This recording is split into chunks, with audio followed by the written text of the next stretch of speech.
Bonjour, donc nous sommes ici en présence de la Maison de l'Entreprise dans le cadre de l'UMONS CARERD. Donc Monsieur Thierry représente la Maison de l'Entreprise et va répondre à nos questions. Donc qui est la Maison de l'Entreprise?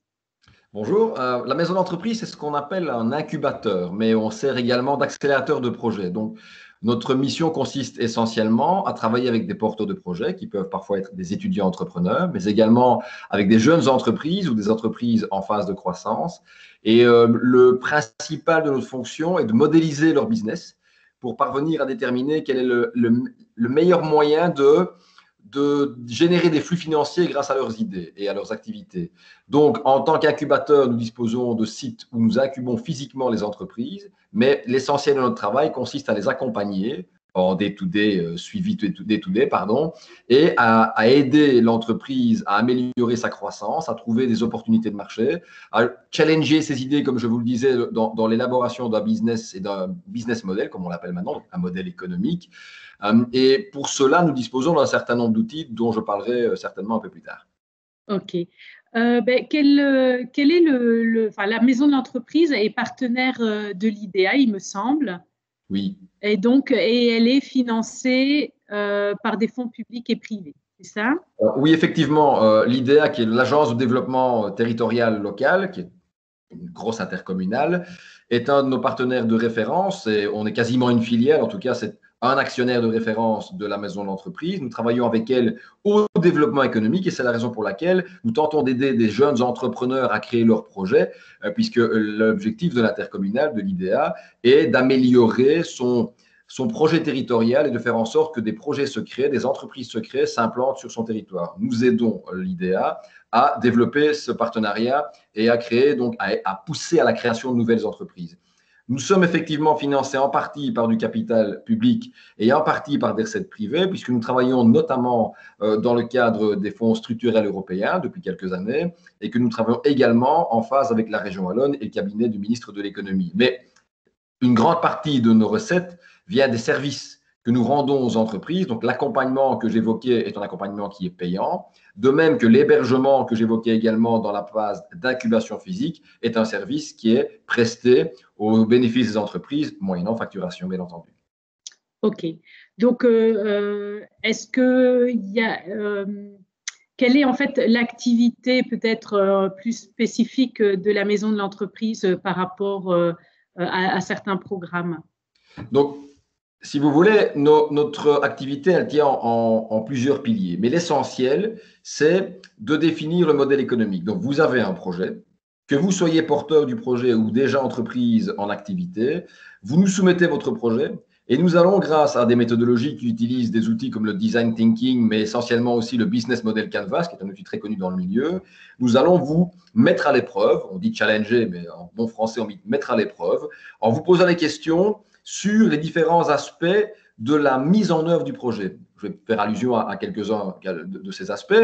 Le segment clientèle, par exemple, la concurrence, la vraie proposition de valeur que le projet d'entreprise va générer, ce que vous proposez à vos clients, à vos fournisseurs, les partenariats que vous mettez en œuvre pour atteindre vos objectifs, mais également la manière dont vous financez votre projet, le montage financier, la structure de coûts. Et donc, nous passons tout au crible. Ça, c'est notre principal travail.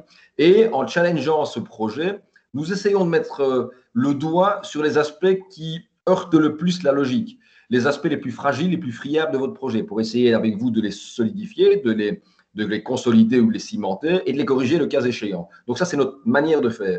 Mais je vous le disais, outre le challenging de projet, on peut également travailler plus en amont, notamment sur la sensibilisation à l'esprit d'entreprendre, ce que nous faisons dans les hautes écoles et dans les universités, en essayant de dénicher les talents entrepreneuriaux, d'une part, et en essayant de pousser vers l'acte d'entreprendre des personnes, jeunes personnes, dans les écoles en tout cas, des jeunes personnes qui ignoraient peut-être avoir une propension à entreprendre et que notre discours va aider à mettre un petit peu le pied à l'étrier.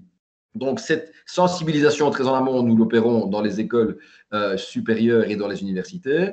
Nous challengeons les modèles, comme je vous le disais, mais nous contribuons à trouver les financements des porteurs de projets et des entreprises. Donc, une fois qu'on a un peu mis tout ça en musique, un des objectifs principaux, évidemment, c'est de trouver le financement, l'argent qui va rendre possible la mise en œuvre du projet. Et ça, c'est une des missions qui est l'apanage de la maison d'entreprise, en collaboration, évidemment, avec des structures de financement, hormis les banques traditionnelles, qui sont nos partenaires, comme l'Invest Local, IMBC, mais également la grande coupole de financement en Wallonie qui s'appelle la Soalfin. Ok, merci. Quels sont les projets en cours ou à venir de la maison de l'entreprise? Alors, nous travaillons sur des projets dont on aimerait que demain, ils soient plus inclusifs de considérations, notamment considérations durables, d'économie circulaire, de transition énergétique. Donc, on va continuer à travailler nos business models avec les entreprises, mais on va y injecter une espèce de nouvelle donne, des nouvelles donnes, notamment l'économie circulaire, qui est un pilier essentiel de notre philosophie et qui veut qu'aujourd'hui, dans la manière de monter le projet, on inclut dès le départ des considérations vertes, durables, qui puissent soulever des cas de figure que nous connaissons bien, notamment dans la gestion des projets d'économie circulaire, où on puisse faire, comme l'indique la philosophie de l'économie circulaire, beaucoup moins de déchets, ou en tout cas une utilisation plus intelligente du déchet, la revalorisation, le réemploi, le recyclage, etc. Et que dans les projets qui s'y plient, évidemment, nous puissions déjà inclure ces considérations-là dès l'amont. En dehors de l'économie circulaire, un de nos projets, c'est également de travailler la transition énergétique. Et donc, dans des entreprises qui ont déjà un peu pignon sur rue, on va essayer de trouver un moyen de rationaliser leurs dépenses énergétiques en leur faisant gagner beaucoup d'argent, mais également en tentant d'avoir une orientation qui soit beaucoup plus durable, beaucoup plus verte. Donc, on est très, très imprégné de mentalité environnementaliste, sans être des ayatollahs de l'environnement néanmoins, mais on est très vert dans nos considérations. Et ça, ce sont des projets d'aujourd'hui, mais avec une assise aujourd'hui pour les construire demain. Nous avons également un autre projet, très neuf celui-là, et qui est très connu, je veux dire, sur le nom, sur son branding, qui est très connu en région wallonne, c'est le coworking. Nous disposons aujourd'hui d'un espace de coworking à la Louvière, c'est un de nos centres. Le business center de la Louvière est adossé à un espace de coworking, ou plutôt le contraire. Nous avons un business center à Mons et nous souhaitons lui adosser également un espace de coworking pour que les porteurs de projets de Mons puissent venir y travailler dans un environnement de travail partagé, mais également que les étudiants puissent y rencontrer des entrepreneurs adultes, entre guillemets, qui ont déjà un peu d'expertise derrière eux et un peu de bouteille. Et cet espace de coworking devrait être actif dans les 6 mois qui viennent, donc d'ici juin, juillet 2021. Donc ça, c'est un projet que nous portons de manière très pragmatique dans l'absolu et dans l'immédiat.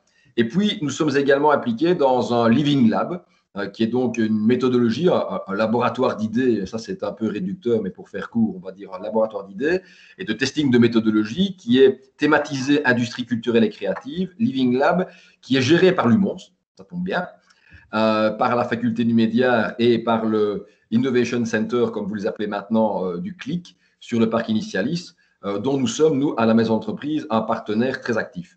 Donc, ce CLIC Living Lab, qui travaille les ICC, est un opérateur avec lequel nous envisageons à l'avenir une collaboration plus intensive qui nous permette de créer une communauté autour des industries culturelles et créatives, mais pas que. On est plus dans le domaine du digital au sens large, avec un apport complémentaire entre la maison de l'entreprise et tout le business que je viens de vous résumer, et la faculté du média, le CLIC et l'université de Mons. Ok, merci beaucoup. Quelles sont les méthodes de travail et le fonctionnement de la maison de l'entreprise? Alors, le fonctionnement, il est assez simple. Nous sommes centre d'entreprise et d'innovation. Normalement, je dis normalement parce que vous allez voir qu'il y a toujours des petites exceptions, nous ne travaillons qu'avec des projets innovants. Quand commence l'innovation, c'est la bouteille à encre. Donc, c'est nous qui jugeons si votre projet a tendance à pouvoir incorporer des éléments innovants. Et donc, c'est collégialement au sein de LME que nous décidons si oui ou non nous acceptons d'accompagner un projet en fonction de son potentiel d'innovation. Je ne parle pas d'innovation technologique. Je parle de créateurs innovants sur le plan méthodologique, sur le plan de l'innovation, par exemple. Ça peut être de l'innovation dans le conditionnement d'un produit. Ça peut être de l'innovation dans le marketing d'un produit. Et là-dedans, il n'y a pas de technologie. Donc, c'est nous qui déterminons si cette originale tendance innovant. À partir de là, nous acceptons ou non de travailler avec le client, le futur client. Mais dans tous les cas de figure, nous recevons tout le monde. Le premier entretien est gratuit et il est accordé à tout le monde. C'est à partir de cet entretien que nous décidons d'aiguiller le porteur de projet vers un opérateur ami, si ce n'est pas nous qui travaillons avec lui, ou de le garder pour nous si nous considérons qu'il est éligible à nos activités. Donc ça, c'est la manière d'entrer dans notre step. Vous rentrez dans le moule LME à partir du moment où vous avez un projet innovant et à partir de là, on va mettre en branle tous les dispositifs business model Canva et autres pour essayer de vous secouer un peu. Donc, notre objectif quand même, c'est de ne pas être toujours très agréable avec le porteur de projet parce que si nous vous posons des questions, que des questions qui vont vous rassurer ou vous conforter dans vos prises d'opinion aujourd'hui, on ne va pas vous aider. Donc, nos questions sont généralement déroutantes. Elles sont presque disruptives dans votre manière de penser puisque nous avons un peu l'habitude et on a tel panel de questions qu'on ne les administre pas comme un questionnaire en rue. Hein. On va vous laisser parler un petit peu et en fonction de votre rhétorique et votre positionnement, avec l'expertise qu'on a, c'est nous qui allons poser les questions qui dérangent. Et donc, ces questions qui dérangent, vous nous remercierez de vous les avoir posées plus tard parce que ce sont elles qui vont vous faire progresser. Les questions qui ne dérangent pas ne font jamais progresser. En revanche, quand elles mettent un peu en cause la manière dont vous percevez les choses, d'abord, c'est utile parce que vous dites « Ah ouais, c'est tout à fait différent. » Et si c'est différent, c'est peut-être que le client auquel je m'adresse aura cette façon de voir les choses, qui n'est pas la mienne. Je dois la modifier. Et donc, par un jeu de ping-pong, ça c'est notre manière de fonctionner, par un jeu de ping-pong, on va affiner votre positionnement sur votre projet et petit à petit, sans considérer que nous avons raison et que vous pas nécessairement, mais en vous challengeant, on vous pousse à sortir de votre zone de confort pour que vous nous disiez pourquoi vous pensez comme ça. Et donc, dans certains cas de figure, on aurait tendance à vous dire, tiens, nous ne pensons pas comme vous sur l'explication que vous venez de donner, peut-être qu'avec une explication complémentaire, on va dire, vous avez absolument raison parce que vous avez argumenté.